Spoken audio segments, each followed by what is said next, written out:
Class 12th में 95% marks score करना difficult तो नहीं है।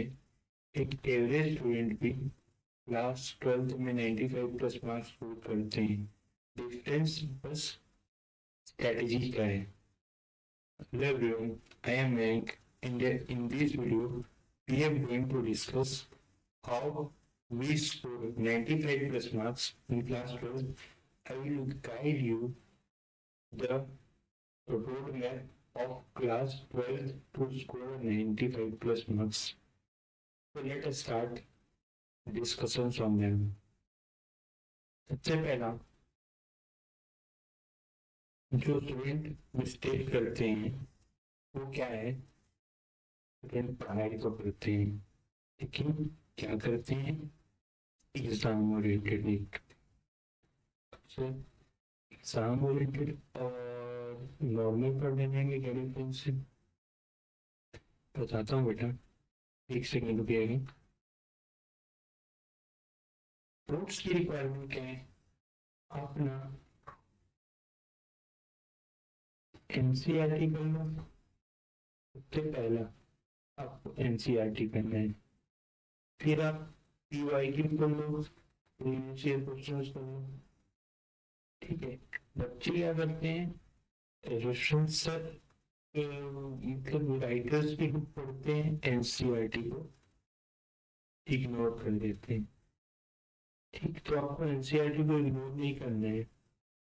नोट्स तो आप भी बनाते ही हो, वीडियो भी देख के पढ़ते हो, बुक्स से भी पढ़ते हो, सब ठीक है, बट पीवाईक्यू को इग्नोर नहीं करो। Previous year question paper ignore नहीं करना है। Writing practice specifically for accounts, बहुत सारे बच्चों को देखता हूँ अकाउंट से समझ में आ गया, एग्जाम्स में कर देंगे, सीधी मिस्टेक करके आते हो। टाइम मैनेजमेंट, एग्जाम में जो आपका पेपर सॉल्व नहीं होता ना, क्यों नहीं होता? क्योंकि आप मॉक टेस्ट नहीं देते। टाइम मैनेजमेंट के लिए क्या करना है बेटा? आपको मॉक टेस्ट लेना है।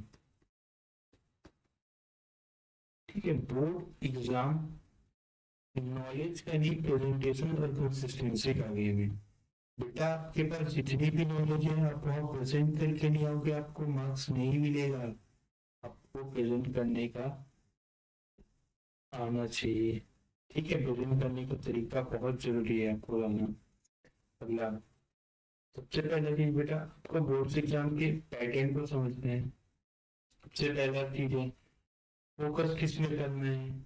एनसीईआरटी पेपर, क्योंकि कहाँ से आएगा? जिसका बुक, जिसका एग्जाम दे रहे हो उसका बुक तो करोगे ना। तो सीबीएसई का बुक्स क्या है? एनसीईआरटी। सबसे पहले उसको कवर करो। Sample paper, previous year questions, important case study, BST के लिए कोई जो भी केस स्टडी इम्पोर्टेंट है उसको करो। ठीक है, मैं मानता हूँ सीबीएसई में क्वेश्चंस रिपीट नहीं होते, लेकिन कॉन्सेप्ट तो रिपीट होते ना बेटा, कॉन्सेप्ट को तो कर लो। अब उस सब्जेक्ट में स्ट्रेटेजी डिस्कस कर सकते हैं। चलो, कॉमर्स स्टूडेंट के लिए सबसे बड़ा क्या है बेटा? अकाउंटिंग हमारा बैकबोन है। ठीक है, स्ट्रेटेजी क्या है? एनसीईआरटी के अकाउंटिंग में जितने भी क्वेश्चन है सारे करो। हम रिफ्रेशर के लिए जाते हैं, मैं किसी रिफ्रेशर का नाम नहीं लूंगा, बट एनसीईआरटी पहले करो।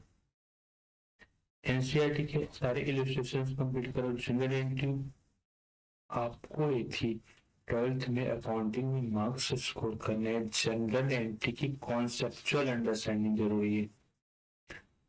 फॉर्मेट परफेक्ट करो।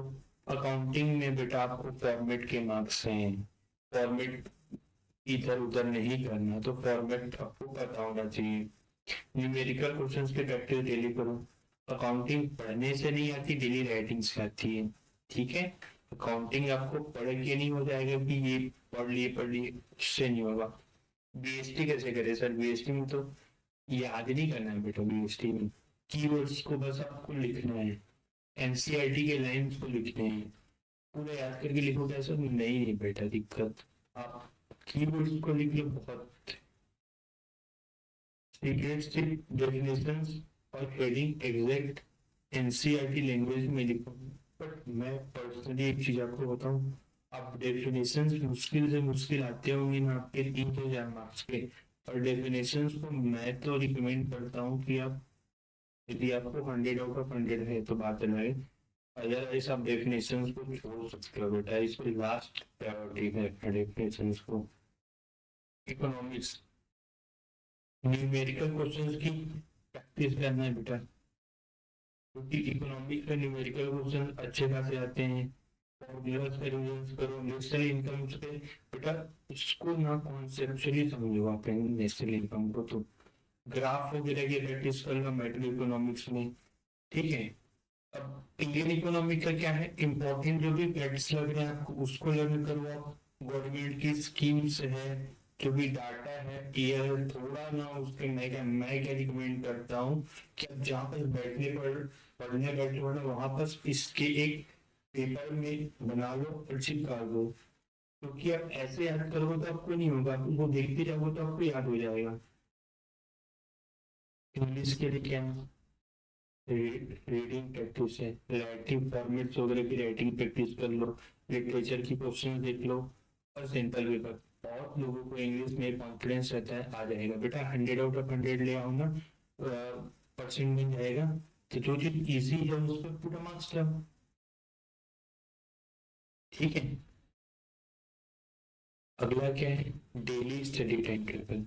मॉर्निंग में 2 आवर्स आपको जो सब्जेक्ट डिफिकल्ट लगता है उसको करो, आफ्टरनून में आपके स्कूल्स के बाद बिजनेस स्टडी या कोई थ्योरी सब्जेक्ट देख लो, इवनिंग में आपको क्वेश्चंस की 2 आवर्स भी नहीं करो, एक 1 आवर्स में भी बहुत है बेटा, क्वेश्चंस प्रैक्टिस 1 आवर्स भी कर लोगे तो नाइट में आपका, मैं क्या रिकमेंड करता हूँ, नाइट में आप पूरा जो पढ़े रखे हैं ना उसको रिवाइज कर लो, डेफिनेशन से कुछ देख लो, इम्पोर्टेंट पॉइंट से देख लो, कुछ नोट्स बनाना है थोड़ा मोड़ा बना लो, ये काम, मतलब नाइट में आपको पिकिंग करनी है जो आप दिन में पढ़े हैं, ठीक है।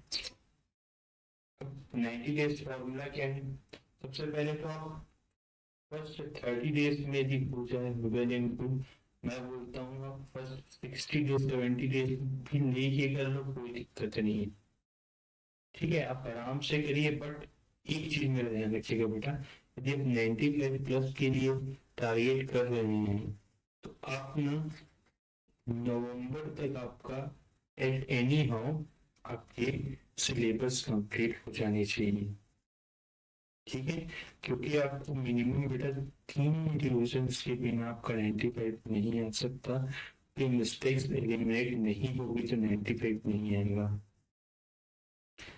ठीक है। उसके बाद आपको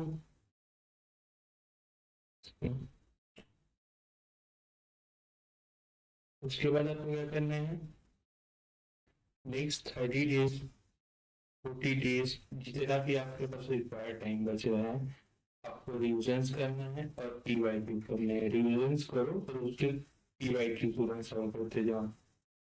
उसके बाद क्या, आपको सिंपल पेपर मॉक टेस्ट देने हैं। एग्जाम हॉल स्ट्रेटेजी क्या है, एग्जाम में ना मैं बोलता हूँ कुछ टाइम पहले पहुंच जाओ, क्योंकि अपने को वहाँ के इन्वायरमेंट से ना थोड़ा फेमिलियर होना पड़ता है, तो ताकि आप एग्जाम देते समय आपको हड़बड़ी नहीं रहे, आप काम होके एग्जाम दो। ड्यूरिंग एग्जाम्स क्या स्ट्रेटेजी है, आपको हर एक क्वेश्चन को अटेम्प्ट करना है, प्रेजेंटेशन सही रखना है, कीवर्ड्स को हाईलाइट करने हैं, प्रॉपर हेडिंग देना है, स्पेस देना है बिटवीन द आंसर्स, ये आपके एग्जाम्स में स्ट्रेटेजी होनी चाहिए। टॉपर्स का क्या सीक्रेट है बेटा, बेटा टॉपर्स क्या ऐसा करते हैं जिससे उनके स्कोर होते हैं, सबसे पहला बेटा ये चीज आपको करना है, multiple revisions, PYQ, simple paper, consistency, आप सप्ताह में 12 घंटा पढ़ लो, 15 घंटा पढ़ लो, कोई फायदा नहीं है कि आप डेली नहीं पढ़ रहे, आपको डेली कंसिस्टेंट पढ़ाई करनी है। टाइम मैनेजमेंट, 15 घंटा पढ़ना जरूरी नहीं है, लेकिन रेगुलरली पढ़ना जरूरी है, भले ही आप डेली 5 घंटा पढ़ो 4 घंटा पढ़ो, रेगुलर पढ़ना ज्यादा जरूरी है। याद रखिएगा बोर्ड्स एग्जाम एक मैराथन है, स्पिरिट नहीं है, ठीक है, आपका ऐसा नहीं है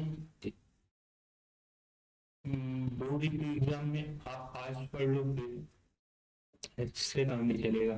अगर आप आज डिसिप्लिन से प्रिपरेशन करते जाओगे आपके 95% की प्रिपरेशन आपका हो ही जाए।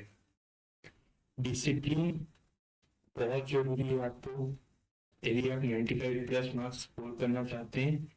ठीक है, तो यदि आपको वीडियो अच्छा लगा प्लीज वीडियो को लाइक करिए, सब्सक्राइब कीजिए और अपने फ्रेंड्स के साथ शेयर कीजिए। मिलते हैं नेक्स्ट वीडियो में। Thank you.